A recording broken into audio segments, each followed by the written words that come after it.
Les petits bandits là, on vous a attrapés. Il y a une grosse épidémie qui circule en Espagne, les amis. Il faut qu'on en parle. Comme vous le savez, on a appris il y a quelques mois que Lamine Yamal souffre de pubalgie. Et pendant que la plupart des gens découvraient cette maladie là avec Lamine Yamal, étant donné que dans le monde du football, on avait rarement entendu ça, et bah là, il y a 2 jours, c'est le meilleur ami de Lamine Yamal, Nico Williams, qui chope aussi la pubalgie. Selon le média Sport, handicapé par une pubalgie, Nico Williams peine à retrouver son niveau. Donc lui aussi, en ce début de saison, il n'est pas terrible à cause de ça. On nous dit l'Atlético Bilbao réfléchit à l'écarter des terrains pendant plusieurs mois pour qu'il retrouve toutes ses capacités. Le traitement qu'il prend actuellement n'est pas efficace. Et comme si c'était pas assez, hier aussi on apprend que Franco Mastantuono souffre d'une pubalgie. C'est quelle histoire ça? Pour vous dire, il a même été absent des entraînements du Real Madrid ce matin et il n'est même pas dans le groupe convoqué pour le match face à Liverpool. Vous voyez à quel point c'est sérieux? Maintenant, moi ma question est la suivante. Comment eux là ils ont chopé la pubalgie là? Parce que si mon côté bête commence à réfléchir, il va très vite trouver la réponse. Là on parle de 3 jeunes joueurs de Liga qui ont une personne en commun. Déjà Nico Williams, on sait très bien qu'il est très proche de Lamine Yamal, c'est un de ses meilleurs amis. Et en ce qui concerne Franco Mastantuono, Lamine Yamal n'est pas son meilleur ami, mais si on remonte le temps, 13 jours après que Lamine Yamal soit sorti avec Nicky Cole, on avait appris quoi? Franco Mastantuono serait la cause de la séparation entre Lamine Yamal et Nicky Cole selon les médias argentins. Lamine Yamal qui sort avec Nicky Cole, Nico Williams est le meilleur ami de Lamine Yamal et Franco Mastantuono serait déjà sorti avec Nicky Cole.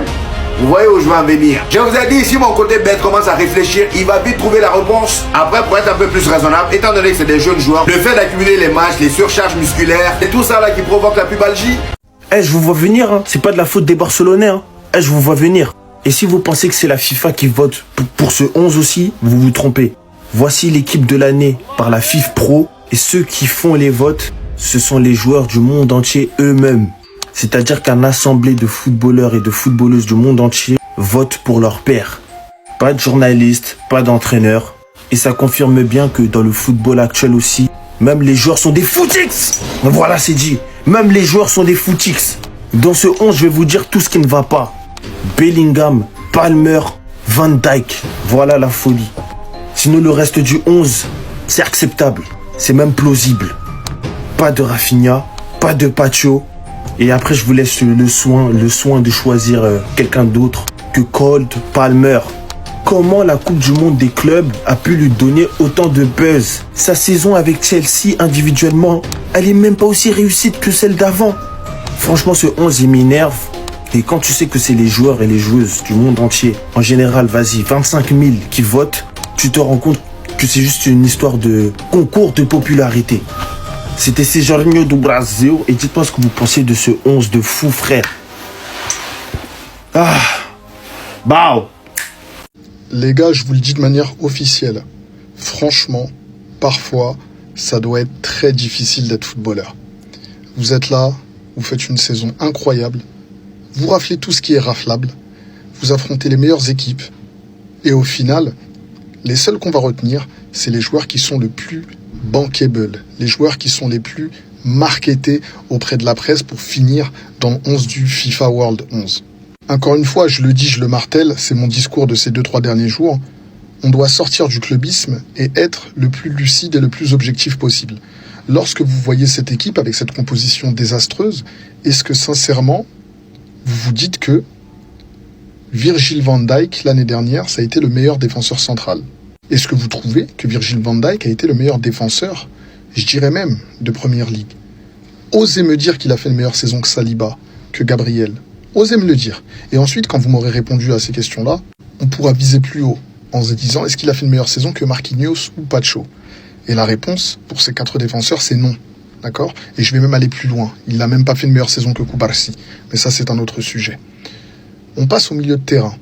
Le milieu de terrain du Paris Saint-Germain était un milieu de terrain qui était totalement huilé, dans lequel on avait Vitinha, Joao Neves, ainsi que Fabian Ruiz. Aujourd'hui, on aperçoit que Vitinha. Les gars, quand même. Joao Neves, c'est pas parce qu'il est blessé cette année qu'il ne doit pas faire partie de cet effectif-là. Osez me dire que Bellingham fait une meilleure saison que Fabian Ruiz. Osez me dire qu'il fait une meilleure saison que Neves. Osez me dire qu'il fait une meilleure saison que Declan Rice. Les gars, quand même. Et enfin, Cole Palmer. Cole Palmer, il a décidé de raccourcir ses vacances parce qu'il y avait la Coupe du Monde des clubs. Il en a fait une très bonne. Mais je trouve qu'il surfe un petit peu trop sur cette Coupe du Monde des clubs. Mais bon, c'est comme ça. Et enfin, Dembélé, présence tout à fait légitime. Lamine Yamal, présence tout à fait légitime. J'aurais plutôt mis Dembélé dans l'axe, comme il a joué beaucoup dans l'axe avec le Paris Saint-Germain, mais j'aurais rajouté Rafinha Pour moi, Rafinha l'année passée fait une meilleure saison que Kylian Mbappé. Même si je trouve que Kylian Mbappé, c'est pas non plus un vol, mais je trouve surprenant de le voir présent quand on sait à quel point il n'avait pas été très bon lors des grandes échéances.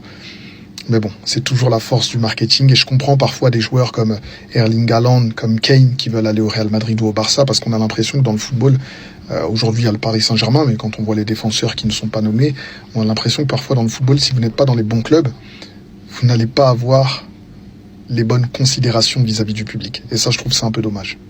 Attendez. Ronny Bardi a reçu 2 offres concrètes de la part de 2 clubs pour un prêt en janvier. Ronny Bardi n'a joué que 188 minutes cette saison. Il a reçu des offres concrètes de Porto et de Stuttgart pour un prêt en janvier. Les 2 clubs étant prêts à prendre en charge l'intégralité de son salaire. Hansi Flick préfère toujours rester dans l'équipe et Barcelone n'envisage pas de le vendre. Le cas Ronny Bardi, en vrai de vrai, faut en parler. Parce que depuis le début de saison, il a pas eu beaucoup de minutes. Et pour le coup, quand on sait que son concurrent direct c'est Lamine Yamal, ça peut se comprendre. Mais la réalité, c'est que Lamine Yamal a une pubalgie actuellement même s'il joue. Et d'après ce que le club nous a fait comprendre, son temps de jeu doit être bien géré. Donc si on suit la logique des choses, ça devrait normalement permettre à Ronny Bardi d'avoir plus de temps de jeu, mais hier on a été forcé de constater que Lamine Yamal a joué 88 minutes et que Ronny Bardi derrière il a joué des miettes. Et en vrai de vrai, si je me mettais à sa place, je me dirais quoi? Je me dirais que déjà le fait d'être en concurrence avec Lamine Yamal c'est chaud, mais si en plus de ça quand il est pas à 100% de ses capacités il joue l'intégralité des matchs, alors vraiment c'est foiré pour moi. Donc en soi j'espère que Ronny Bardi lors des prochains matchs on le verra un peu plus, parce qu'en soi il a vraiment du potentiel et on sentait petit à petit qu'il commençait à monter en puissance, et pour opposer un Lamine Yamal qui n'est pas encore à 100% c'est parfait. Bref, en tout cas n'hésitez pas à me donner vos avis dans les commentaires, histoire de savoir ce que vous en pensez, et moi je lirai tout ça.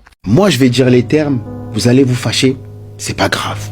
Lamine Yamal, sur le couloir droit à l'heure actuelle, c'est des performances de joueur lambda. Oui, clair. Et ça se voit qu'il est blessé, ça se voit qu'il est pas à 100%, donc pourquoi le club ne fait pas en sorte qu'il aille vraiment se faire opérer et qu'il revienne bien? Parce qu'on voit qu'il évite les duels, on voit qu'il veut pas aller prendre un contre un pour pas se faire blesser. Ça se ressent. Il dribble plus, il fait le Grealish.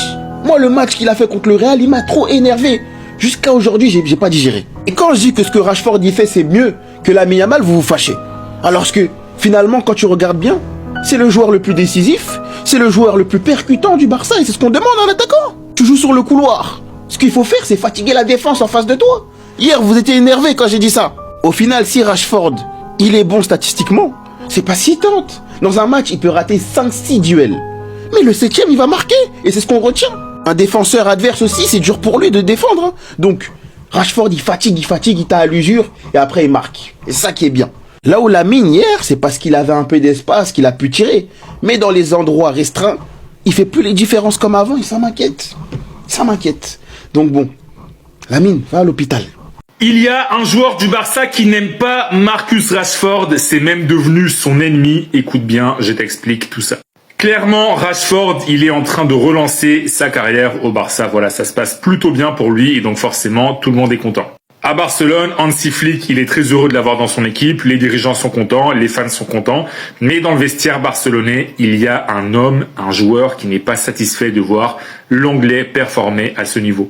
Ce joueur, c'est Rafinha. Tout simplement parce qu'il a peur que Marcus Rashford lui vole sa place sur le côté gauche de l'attaque. Parce que Rashford, en fait, il est en train de remplacer Rafinha pendant la blessure du Brésilien. Et ça se passe très bien. Et donc, Hansi Flick pourrait continuer d'aligner Rashford, même une fois que Rafinha sera opérationnel. Je vous mets la source, c'est le journal catalan El Nacional. Marcus Rashford a gagné un ennemi dans le vestiaire du Barça.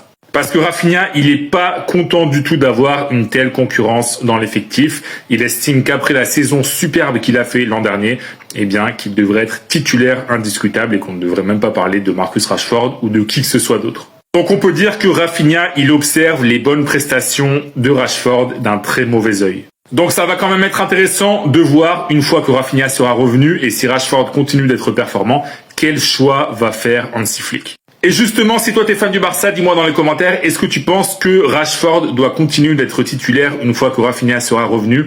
Oui ou non? Dis-moi tout dans les commentaires. Et si tu veux être au courant de toute l'actu du Barça, je t'invite à t'abonner. Amis barcelonais, pour ce transfert-là, vous êtes prêts à sacrifier quel joueur de votre effectif? Le FC Barcelone s'intéresse à Harry Kane. Harry Kane disposerait d'une clause libératoire de 65 millions d'euros seulement, activable en janvier 2026. Le Real Madrid est également intéressé par l'international anglais. Moi, je vous pose la question, les supporters du Barça. Étant donné qu'il y a des problèmes financiers, que ça va pas être une opération facile. Pour mettre les 65 millions d'euros, vous allez devoir dégraisser dans l'effectif, voire même sacrifier quelqu'un. Un milieu de terrain, un défenseur, peu importe. Quel joueur de l'effectif vous allez sacrifier pour faire cette opération? Et est-ce que un Harry Kane sous le maillot du Barça, ça vous parle? Par exemple, quand vous voyez cette photo, à l'exception de Lamine Yamal bien évidemment, si je vous dis que vous pouvez récupérer Harry Kane, mais que vous devez vous séparer de un de ces joueurs, voire deux joueurs, lesquels vous sacrifiez? Est-ce que vous laissez Rashford repartir? Est-ce que Ferran Torres vous le sacrifiez? Est-ce que vous sacrifiez Fermin qui a failli partir cet été pour Chelsea? Donc dites-moi en commentaire les gars, quel joueur de l'effectif vous êtes prêt à sacrifier pour l'arrivée d'Harry Kane? Malgré le chambrage d'Elche sur les réseaux sociaux, le beau geste revient au FC Barcelone. Voilà, ils leur ont prêté le terrain d'entraînement. Je ne reconnais pas mon football méchant. Qu'est-ce qui se passe? Nous, on a connu Dortmund avec même un autre club, je sais plus. Bref, des clubs amis qui nous ont laissé leur terrain d'entraînement, évitant de rentrer à Barcelone tard, et ensuite s'entraîner le lendemain matin. Là, c'est nous qui sommes gentils. Je ne sais pas ce qui se passe.